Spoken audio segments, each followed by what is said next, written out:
दोस्तों आज मैं ना आपकी स्क्रिप्ट याद करके आया हूँ, ना ही कुछ आपके सामने रोस्ट मारने वाला हूँ। आज जो मैं बोलूँगा ये एकदम सच बोलूँगा। वैसे तो सच ही बोलता हूँ हर बार, पर जो आज है मेरे साथ खुद पर्सनली हुआ है, तो बताता हूँ मेरे साथ हुआ क्या। थोड़ी देर पहले मैंने जस्ट अभी वीडियो रिकॉर्ड करके हटाऊँ, वो आपके पास आ जाएगी, कल परसों तक एक वीडियो आएगी, है ना। उस वीडियो का टाइटल है इंस्टाग्राम रीलर्स पे, है ना, जिसमें अब्दुल्ला सिस्टम पे मैंने रोस्ट मारा है ना। अब थोड़ी देर बाद जब मैं वीडियो एडिट कर रहा था तो मेरे पास एक मेल आती है ना, इस आईडी से। ठीक है, तो इस आईडी में लिखा होता है कि मेरे को ना सीबीआई ने मेरे फोन को डिटेक्ट कर लिया, मेरा आईपी एड्रेस ढूंढ लिया है, और उनके पास कुछ टूल्स है जिससे वो मेरी हिस्ट्री निकाल रहे हैं। तो मेरी हिस्ट्री में उनको पोर्नोग्राफिक चीजें मिली है। ठीक है, ये बहुत ही गलत और घटिया इल्जाम है मेरे पे, है ना। पर पहली बात है, ये एक स्कैम था,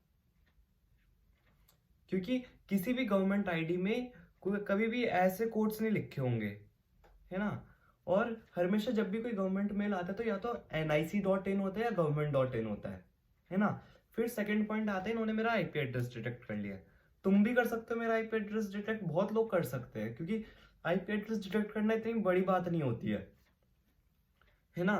फिर ये मेरे को धमकी दे रहे हैं, इनके पास ऐसे ऐसे टूल्स हैं जिससे ये मेरी पूरी हिस्ट्री निकाल देंगे, है ना। जैसे स्पाइडर क्रॉलिंग टूल है ना, और imaging and hash value calculation है, और चाइनीज फोन का इनके पास सारा डेटा है, जिसमें उनके पास सारा हिस्ट्री स्टोर रहती है हर फोन की। चलो, पहली बात है कि कोई भी ऐसे इन्वेस्टिगेशन करने के लिए ऐसे टूल्स यूज करेगा नहीं, क्योंकि या तो ये टूल्स या तो लीगल होंगे या फिर ये होंगे ही नहीं।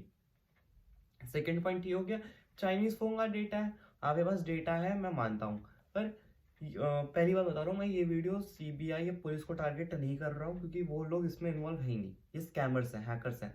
तो कोई भी सीबीआई और पुलिस को कुछ नहीं कहेगा, है ना।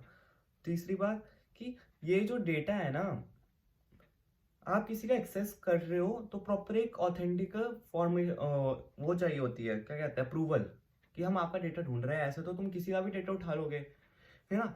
फिर ये मेरे को कह रहे हैं धमकी, कि मेरे पे सीरियस लीगल एक्शन भी लिया जाएगा अगर मैंने उन पे रिस्पॉन्ड नहीं करा 12 घंटों में, है ना। और पर एक चीज मेरे को यहाँ पे खटकती है कि पुलिस इतना तेज काम करने लग गई, 12 घंटे में मेरे को जेल भी हो जाएगी,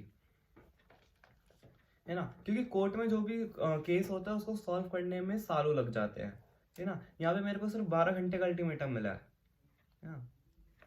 मैं वापस से कह रहा हूँ, ये पुलिस और सीबीआई की साइड से नहीं आया, क्योंकि मैं इसको वेरीफाई करवा चुका हूँ और ये उनकी साइड से था ही नहीं। ये एक स्कैमर है, क्योंकि इसका जो आप साइड में देख रहे हो ना, NETZ.D लिखा है, ये जर्मनी का है। इंडिया में ये नहीं चलेगा, gmail.com लिखा होता है। गवर्नमेंट कभी भी gmail.com से भी नहीं करेगी, @government.in या @nic.in होगा। और 5WAD ये सब जो इन्होंने लिखा हुआ है सब फेक है ना।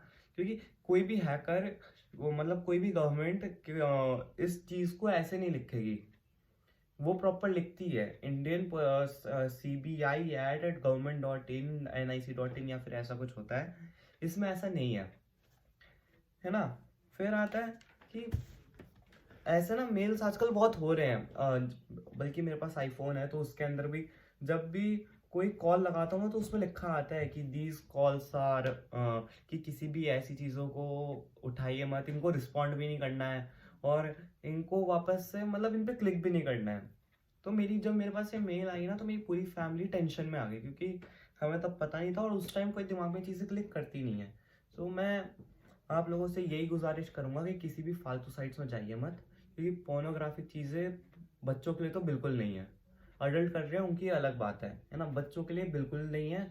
और दूसरी चीज़ है कि फालतू की साइट्स जो इलीगल हो, या फिर जिनके ऊपर HTTPS नहीं लिखा हो ना, ये सब जो लिखा होता है ऊपर, अगर नॉट सिक्योर लिखा रहा है तो उसको विजिट करने की सोचेगा भी मत। क्योंकि जब आप उन पर विजिट करते हैं ना, तो आपका जो ईमेल का लिंक होता है, जीमेल होती है, उस पर रजिस्टर हो जाती है, तो उनके पास बहुत ईजी हो जाता है आपको कांटेक्ट करना, आपका अकाउंट हैक करना, है ना। और मैं तो खुद 14 साल का हूँ, है ना। मैं बता रहा हूँ अपनी रियल एज, मेरे लिए age is just a number नहीं है ना। मैं खुद 14 साल का हूँ, तो इस उम्र में हरकतें ऐसी करना बहुत गलत है, और हमें टारगेट भी करना बहुत ईजी है, क्योंकि हर किसी को पता है कुछ बच्चों की वजह से पूरे इस उम्र का ना नाम खराब हो रखा है, कि ये बच्चे ऐसी गलत हरकतों में फंसते हैं, ऐसी चीज़ें करते हैं। तो ऐसा नहीं है, हर बच्चा ऐसा नहीं होता। ऐसे ही तो जिस चक्कर में जो मासूम बच्चे होते हैं जैसे हम, वो फंस जाते हैं। तो मैं उनसे भी रिक्वेस्ट करना चाहूँगा ऐसी गलत चीज़ों में विजिट ना करें, है ना? और अगर आपको वीडियो पसंद आई हो, मतलब मैं एक अवेयर ही जगा रहा था, तो इस वीडियो को आप सबसे ज़्यादा शेयर कीजिए और लाइक और कमेंट कीजिए ताकि इसकी रीच बढ़े। क्योंकि आज मैं टारगेट हुआ हूँ, कल और भी बच्चे टारगेट होंगे।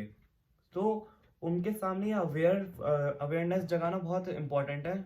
तो तब तक के लिए बाय बाय। और मेरी अगली वीडियो आने वाली है अगले 2 दिन बाद, मतलब कल तक आ जाएगी मेरी वीडियो। तो प्लीज़ आप उस वीडियो को देखना मत भूलिएगा, है ना? उस वीडियो में मैंने बहुत मेहनत की है पूरी। देखो मैं आपको दिखाता हूँ, मैंने पूरी स्क्रिप्ट लिखी है बैठ के इस वीडियो के लिए, है ना? तो प्लीज़ मत कीजिएगा। मैं वो शूट कर चुका हूँ अब, है ना? बस एडिटिंग कर रहा हूँ उसमें। तो तब तक हम मिलते हैं अपनी नेक्स्ट वीडियो में। तब तक के लिए बाय बाय।